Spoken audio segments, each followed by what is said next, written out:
Vous venez de recevoir votre machine.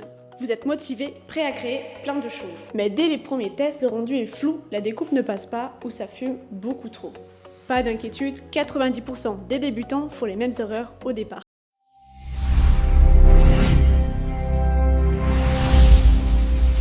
Dans cette vidéo, je vais vous montrer les 3 erreurs les plus fréquentes et surtout comment les éviter pour progresser rapidement, sans abîmer votre machine. Erreur numéro 1, mal régler la mise au point et mal choisir sa lentille. La mise au point, c'est la base en gravure laser.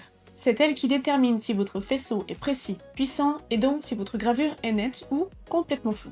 Mais attention, la bonne distance dépend du type de lentille utilisée. Regardez toujours la focale indiquée par votre fournisseur. Point important, faites attention si vous achetez des lentilles sur internet. Certaines sont moins chères mais pas toujours de bonne qualité.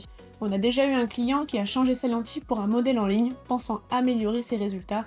Au final, le faisceau était flou, la découpe imprécise. Pourquoi ? Parce qu'une lentille mal adaptée dégrade la précision, une mauvaise focale c'est un point laser qui s'écarte, donc une perte de netteté, une lentille de mauvaise qualité égale une performance très aléatoire. Ajustez toujours la hauteur de la tête laser pour respecter la focale indiquée. Et si vous voulez des résultats constants, assurez-vous que votre lentille est de bonne qualité et bien positionnée.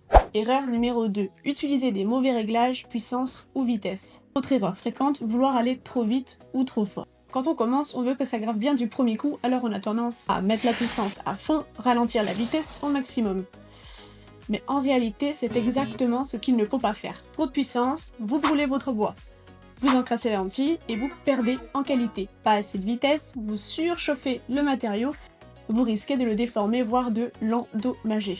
On conseille de ne jamais aller au-delà de 90% de puissance pour un tube laser CO2.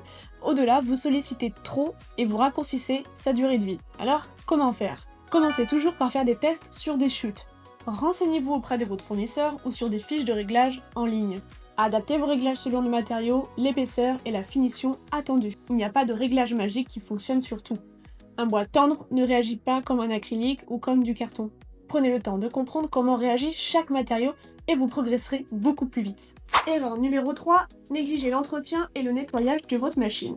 Dernière erreur, mais pas des moindres, ne pas entretenir sa machine. Un laser, c'est un outil de précision, et un outil mal entretenu donne des résultats de moins en moins bons. Oui, il faut nettoyer votre miroir et votre lentille régulièrement. Mais ce n'est pas tout. Pensez aussi à vider le fond de la machine. Souvent après plusieurs découpes, des petits morceaux de bois ou de carton s'accumulent. Et si vous les laissez s'entasser, il peut y avoir un risque réel d'incendie, surtout si vous travaillez sur des machines basses. Il suffit d'un morceau oublié, plus un nouveau passage au laser, et ça peut prendre feu. Donc prenez l'habitude de nettoyer vos lentilles et miroirs tous les 10 à 15 heures de travail à peu près, vérifiez l'état de la buse d'air chaque semaine et videz le fond de la machine régulièrement. Faites un nettoyage complet au moins une fois par mois. 2 minutes d'entretien, c'est des mois de tranquillité derrière. En conclusion, les 3 erreurs que vous pourrez éviter.